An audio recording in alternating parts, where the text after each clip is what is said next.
Nasihatni suiiste'mol qilguvchilardan hazar aylang. Abduri Muhammad Yusuf.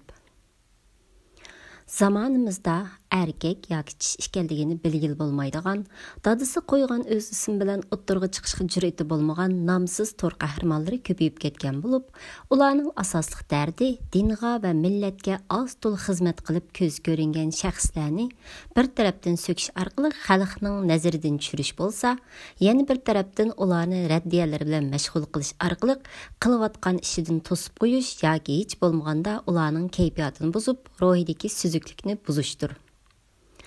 Ular yana xalq uchun jon ko'ydirib ishlayotgan tashkilotlarni e'tiborsizlashtirishga tirishish, kishilarning orasiga inoqsizlikning va jidal majraning uruqlarini silish uchun tirishidi.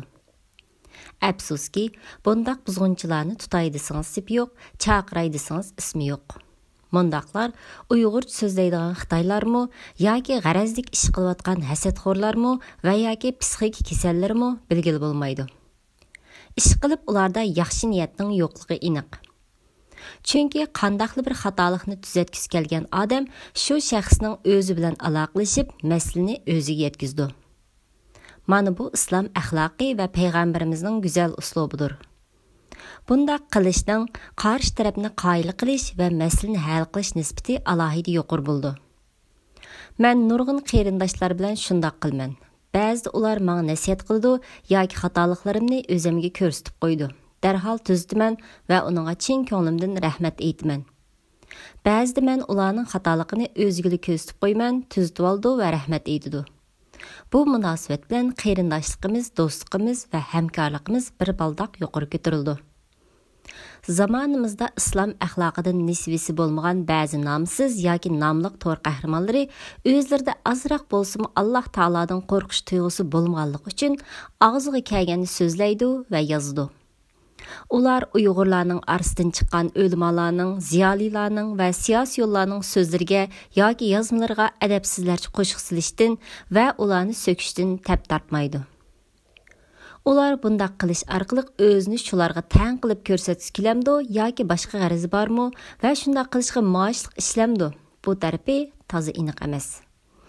Yana ba'zisi o'zida qarshi tarafning so'zlarini yoki yozmasini tushunadigan aql idroki yo'q turib ularga chandak atadi. Afsuski ular o'zini musulmonlarning qatoridan sanab turuqliq Alloh taolaning iymon etqanlar, Allohdan qo'rqinglar va to'g'ri so'zni qilinglar. İnsan qandaqlı bir sözünü qilsin, albatta uning yinda ko'zitib yozdigan farishta bo'ladi degan so'zlarga quloq solmaydi. Bu oyatlar ustida biror qitim bo'lsa-mu tafakkur qilib ko'rmaydi. İnsandan sodir bo'lgan har bir so'zning va har bir yozmaning albatta mas'uliyati bor. Shunga har bir so'zni og'izdan chiqarishdan, har bir yozmani yezib tarqitishdan burun uning to'g'ri xatoligini, Alloh taolaning oldidagi mas'uliyatini o'ylashga to'g'ri keldi. Chunki nurg'ilgan yozmalar va so'zlar uni yozgan yoki aytgan kishiga bir umr pushaymonlik elib kelishi mumkin. Oxiratda uning hisobini berish o'ng'ay emas. Xo'ymi tillib oldim, obdan bir adabini berib oldim, o'zimni toza bir ko'rsatib oldim deb og'zini va qalamini qo'yib etgan bilan uning hisobi va so'rig'i bor. Bundaqlarning qanchalik ko'p savob amallari bo'lgan bo'lsa-mu, u amallari ularning insonlarga qilgan yomonliklarining jazosini hargizmi yengiltalmaydi. Aksicha, ularning qilmishlari yaxshi amallarni yeb ketadi. Payg'ambar alayhisalom bir kuni sahobalardan "Kimning qo'rqo'l qalg'uchi ekanligini bilamsizlar?" deb so'raganda sahobalar "Hech qanday mol-mulki bo'lmagan kishini qo'rqo'l qalg'uchi deymiz" deydi. Bu vaqtda Payg'ambar alayhisalom qiyomat kuni birov namoz, zakot va ro'zalar bilan keladi. Ammo u birini tillagan, biriga tuhmat chaplagan, birining milini yavolgan, birining qinini to'kkan, birini urgan bo'lib, bu sababdan uning savobli amallari shularga elib berildi.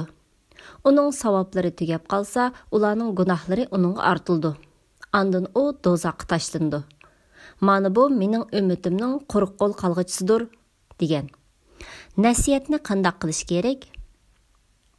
Birinchi, nasihatni shaxsning o'ziga qilish. Payg'ambar alayhisalom umum qartilgan nasihatni umum qiladi. Biror shaxsga nasihat qilmoqchi bo'lsa, shu kishining o'ziga ayrim qiladi. Birər kişinin xata qılmışıға umumның aldida tüzütüş berməkçi bolsa, hərgizmi palani mundaq qıldı deməydi. Bəlki bu qavmga nima bolğandı, mundaq işlarni qılıbatıdı deb tüzütüş berətdi. Mana bu peyğəmbərlərinin güzel əxlaqi və yaxşı adıdır. İmam Şafi mundaq degen. Birovga məxfi halda nəsihət qılğan adam onunğa nəsihət qılğan boludu. Onunğa kişilərinin aldida nəsihət qılğan adam onu sökkən və onu çürgən boludu. Allama Fuzayl ibn İyaz mundaq degen. Mümin adam kişilərinin ayıbını yögəydi və nəsihət qıldı. Günahkar adam kişilərinin ayıbını acıdı və ayıb izdəydi. Allama ibn Hazm mundaq degen. Sən birovga nəsihət qılmaqçı bolsang, çoxum onu məxfi qılğın. Nəsihət qılğandımı, gapni onunğa naq qaratmay, əgitib qılğın. Əgər sən muşundaq qılmasang, nəsihət qılğıcı emas, bəlkə zulm qılğıcı bulub qalısan. Demək, ictimai uçur vasitələrdə birovlarning ismini atab rəddiyə beriş nəsihət emas, bəlkə buzğunçuluq və düşmənlikdir. İkinci, nəsihətni tolub taşqan kuyumçanlıq bilan qilish. Kişilərə mehr şəfqətlik buluş və ularga tulub taşqan mehribanlıqni göstəriş arqılıq vəz nəsihət qilish peyğəmbərlərinin əxlaqi və yaxşılarının adıdır. Peyğəmbərlərinin özlərini inkar qılğan və özlərinə türlük əziyyətlərini yetkizgan kafir qavmgimi "Ey qavmim" deb nəhayət mehribanlıq bilan xitab qılğanlığı bunun misali. Allah Taala bizga ta'lim berib, Rabbingning yo'liga hikmatli uslubda yaxshi vaz nasihat bilan da'vat qilgin deb buyurgan. Birovni tanqidlab turib, uni yaxshi ishga da'vat qilg'ili bo'lmaydi. Bu hech qanday payg'ambarlarning sunnatida yo'q ishdir. 3. Nasihatni munosib paytda qilish. Nasihat qilg'uchi nasihat qiladigan eng yaxshi va eng munosib paytni tanlash lozim. Agar undaq bo'lmaganda nasihat foydasiz qoladi. Payg'ambar alayhissalom kishilarga nasihat qilishning yaxshi paytini tanlaydi va shundoq vaqt nasihat qiladi. Nomsiz to'r qahramonlariga qanday muomala qilish kerak?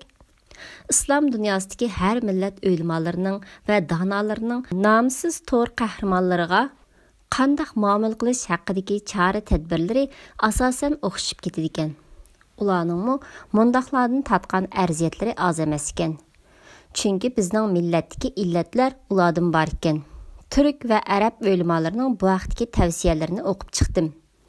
Ularning birdek tavsiyasi tuvandikilarga markazlashdi ekan. 1. Nomsiz to'r qahramonlarni ijtimoiy aloqadagi do'stlar tizimligiga qo'shmaslik. 2. Nomsiz to'r qahramonlarining savollarini javobsiz qoldirish. 3. Ularga raddiya beraman deb vaqtni isrof qilmaslik. 4. Ularning yozmalariga va so'zlariga parvo qilmaslik. 5. Nomsiz to'r qahramonlarining arziyatlari sababli ko'ngilni yerim qilmaslik.